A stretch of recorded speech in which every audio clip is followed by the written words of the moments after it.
अविज्ञातस्वरूपाय कैवल्यायान्विताय च नान्तं देवा विजानन्ति यस्य तस्मै नमो नमः। यं न वाचः प्रशंसन्ति नमस्तस्मै चिदात्मने।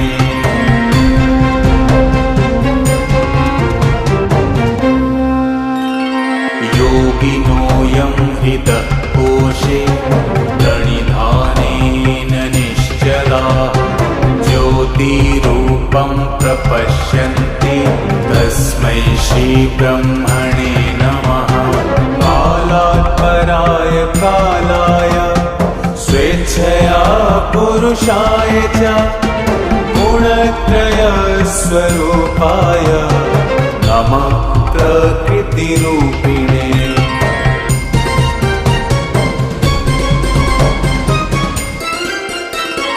विष्णवे सत्त्वरूपाय रजोरूपाय वेधसे तमोरूपाय रुद्राय स्थितिसर्गान्तकारिणे नमो नमः। स्वरूपाय पञ्चबुद्धीन्द्रियात्मने क्षित्यादिपञ्चरूपाय नमस्ते विषयात्मने।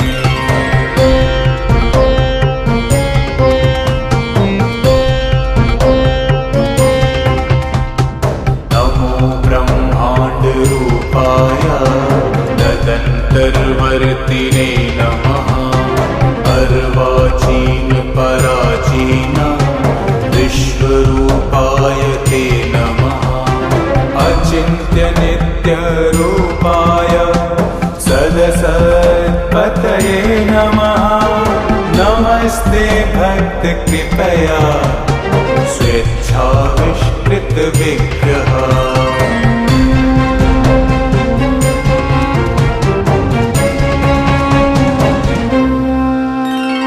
तव निःश्वसितं वेदा स्तव वेदोऽखिलं जगत् विश्वभूतानि ते पाद शिरोद्यो समवर्तत। नाभ्या आसीदन्तरिक्षं लोमानि च वनस्पतिः चन्द्रमा मनसो जातश्चक्षो सूर्यस्तव प्रभो।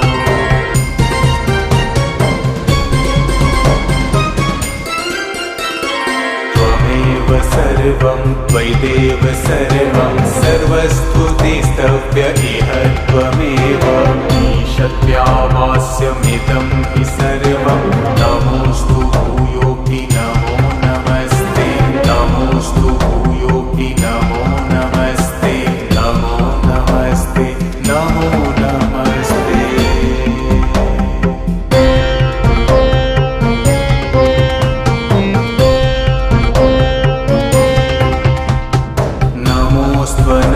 नमोऽस्त्वनन्तरूपाय नीलकण्ठ नमोऽस्तु ते।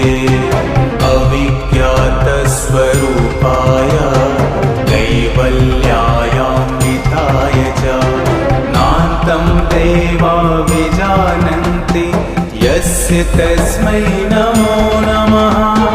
यं न वाचः प्रशंसन्ति नमस्तस्मै चिदात्मने।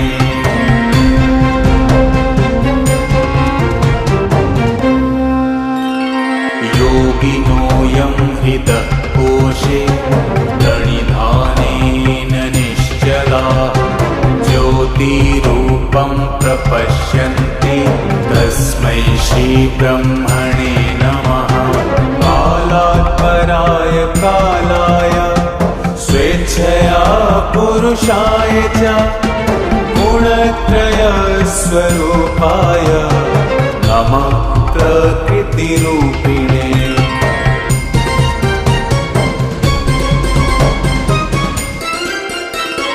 विष्णवे सत्त्वरूपाय रजोरूपाय वेधसे तमोरूपाय रुद्राय स्थिति स्थितिसर्गान्तकारिणे नमो नमः स्वरूपाय पञ्चबुद्धीन्द्रियात्मने चित्यादिपञ्चरूपाय नमस्ते विषयात्मने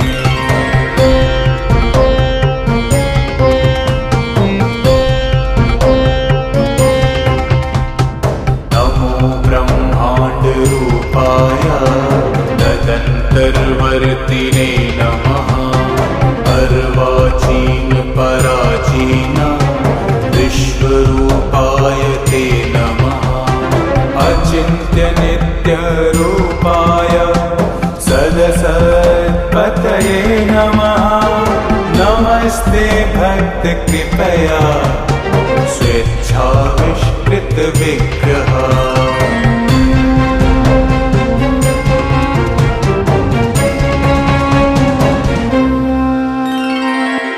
निश्वसितं वेदा स्तव वेदोऽखिलं जगत् विश्वभूतानि ते पाद शिरोद्यो समवर्तक नाभ्या आसीदन्तरिक्षं लोमानि च वनस्पतिः चन्द्रमा मनसो जातश्चक्षो सूर्यस्तव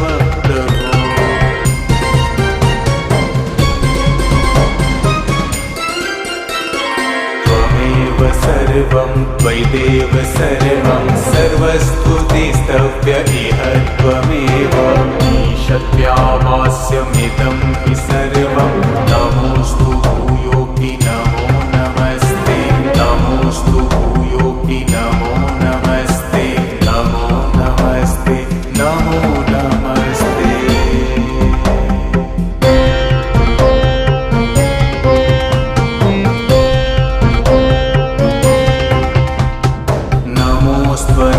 नमोऽस्त्वनन्तरूपाय नीलकण्ठ नमोऽस्तु ते अविज्ञातस्वरूपाय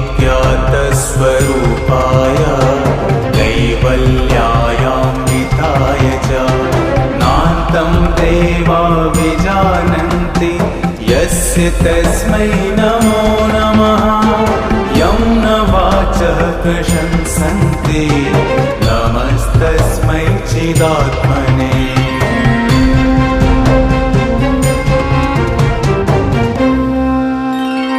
योगिनोऽयं हृदः कोशे प्रणिधानेन निश्चलाः ज्योतिरूपं प्रपश्यन्ति तस्मै श्रीब्रह्मणे नमः कालात् पराय कालाय स्वेच्छया पुरुषाय च गुणत्रयस्वरूपाय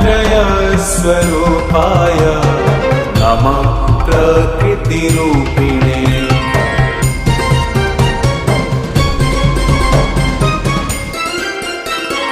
विष्णवे सत्त्वरूपाय रजोरूपाय वेधसे तमोरूपाय रुद्राय स्थितिसर्गान्तकारिणे नमो नमः स्वरूपाय पञ्चबुद्धीन्द्रियात्मने चित्यादिपञ्चरूपाय नमस्ते विषयात्मने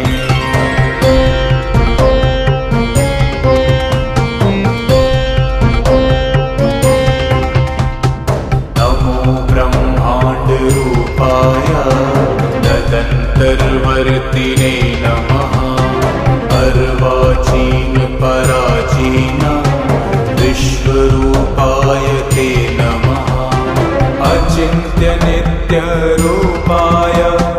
सदसत्पतये नमः नमस्ते भक्तकृपया स्वेच्छाविष्कृतविग्रह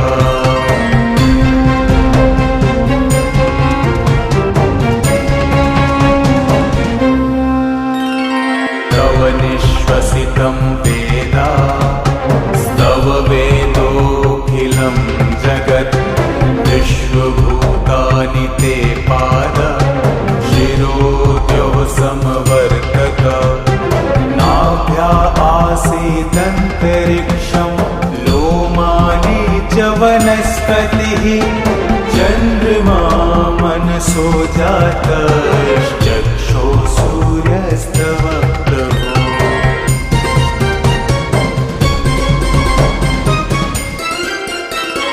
त्वमेव सर्वं त्वयिदेव सर्वं सर्वस्तुतिस्तव्य इह त्वमेव ईशत्यावास्यमिदं हि सर्वं नमोऽस्तु भूयोऽपि नमो नमस्ते नमोऽस्तु भूयोऽपि नमो नमस्ते नमो नमस्ते नमो नमस्ते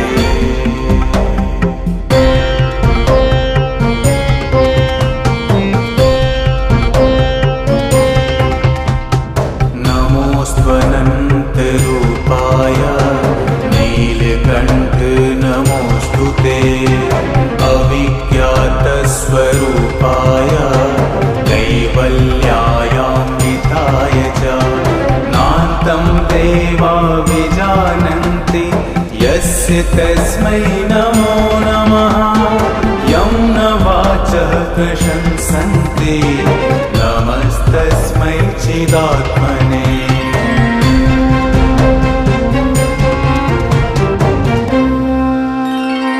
योगिनोऽयं हृदः कोशे प्रणिधानेन निश्चला ज्योतिरूपं प्रपश्यन्ति तस्मै श्रीब्रह्मणे नमः कालात् पराय कालाय स्वेच्छया पुरुषाय च गुणत्रयस्वरूपाय नमः प्रकृतिरूपिणे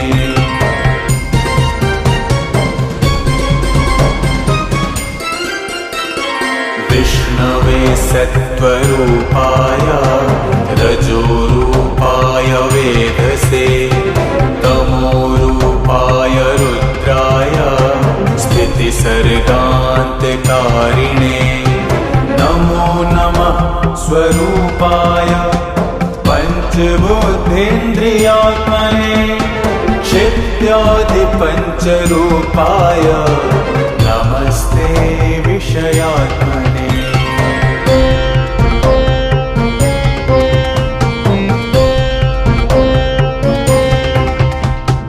नमो ब्रह्माण्डरूपाय तदन्तर्वर्तिने नमः अर्वाचीन पराचीन विश्वरूपाय ते नमः अचिन्त्यनित्यरूपाय सदसत्पतये नमः नमस्ते भक्तकृपया स्वेच्छाविष्कृतविग्रह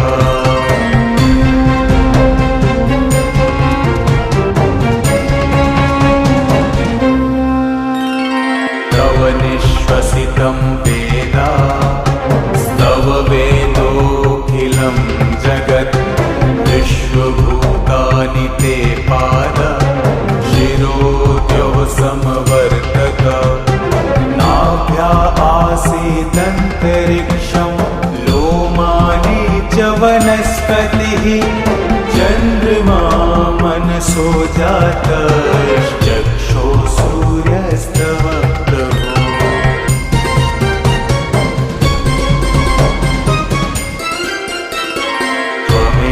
सर्वं त्वयिदेव सर्वं सर्वस्तुतिस्तव्य इह त्वमेव ईशत्यावास्यमिदं हि सर्वं नमोऽस्तु भूयोऽपि नमो नमस्ते नमोऽस्तु भूयोऽपि नमो नमस्ते नमो नमस्ते नमो नमस्ते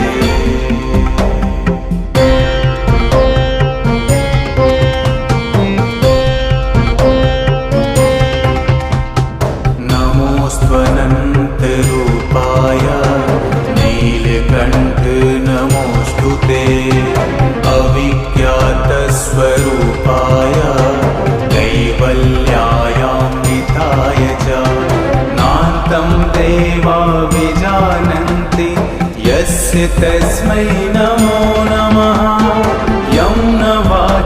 प्रशंसन्ते नमस्तस्मै चिदात्मने।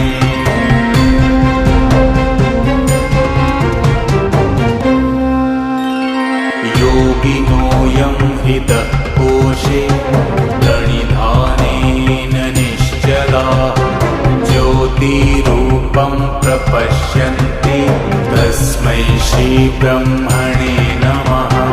कालात् पराय कालाय स्वेच्छया पुरुषाय च गुणत्रयस्वरूपाय नमः प्रकृतिरूपिणे।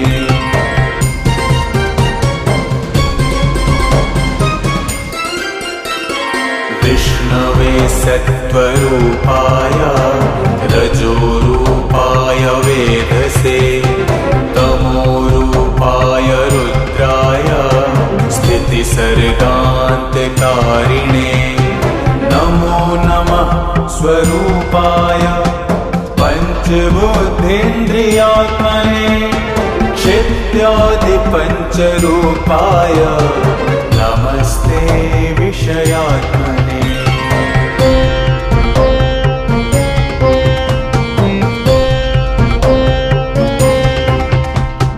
नमो ब्रह्माण्डरूपाय तदन्तर्वर्तिने नमः।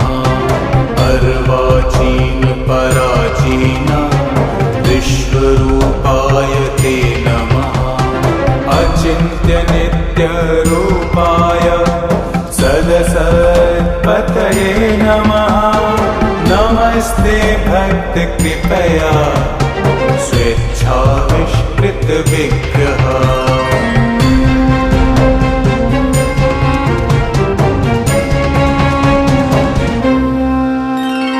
तव निःश्वसितं वेदा स्तव वेदोऽखिलं जगत् विश्वभूतानि ते पाद शिरोद्यौ समवर्तक। नाभ्या आसीदन्तरिक्षं लोमानि च वनस्पतिः चन्द्रमा मनसो जातश्चक्षो सूर्यस्तव प्रभो।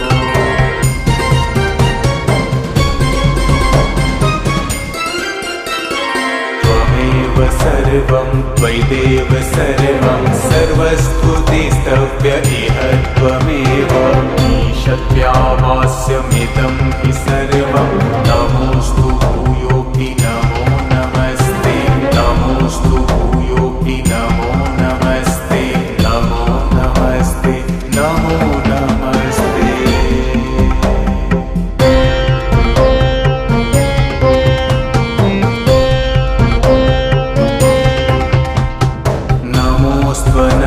नमोऽस्त्वनन्तरूपाय नीलकण्ठ नमोऽस्तु ते।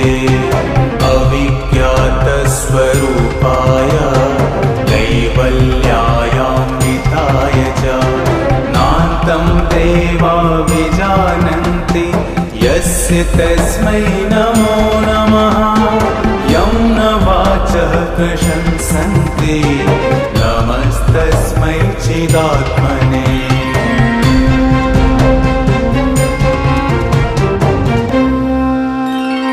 योगिनोऽयं हृतः कोशे प्रणिधानेन निश्चला ज्योतिरूपं प्रपश्यन्ति तस्मै श्रीब्रह्मणे नमः।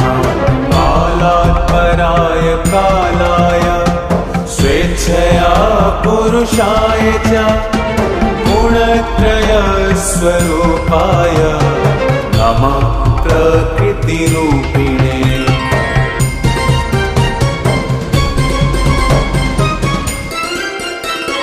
विष्णवे सत्त्वरूपाय रजोरूपाय वेधसे तमोरूपाय रुद्राय स्थितिसर्गान्तकारिणे नमो नमः स्वरूपाय पञ्चबुद्धीन्द्रियात्मने क्षित्यादिपञ्चरूपाय नमस्ते विषयात्मने।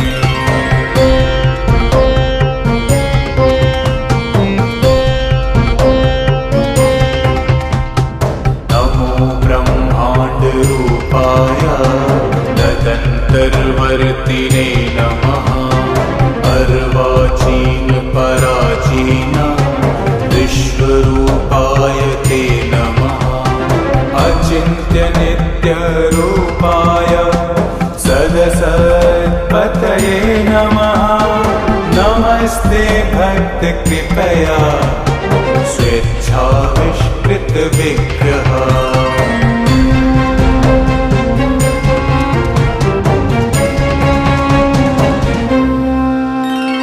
तव निःश्वसितं वेदा स्तव वेदोऽखिलं जगत् विश्वभूतानि ते पाद शिरोद्योः समवर्तत नाभ्या आसीदन्तरिक्षं लोमानि च वनस्पतिः चन्द्रमा मनसो जातश्चक्षो सूर्यस्तव प्रभो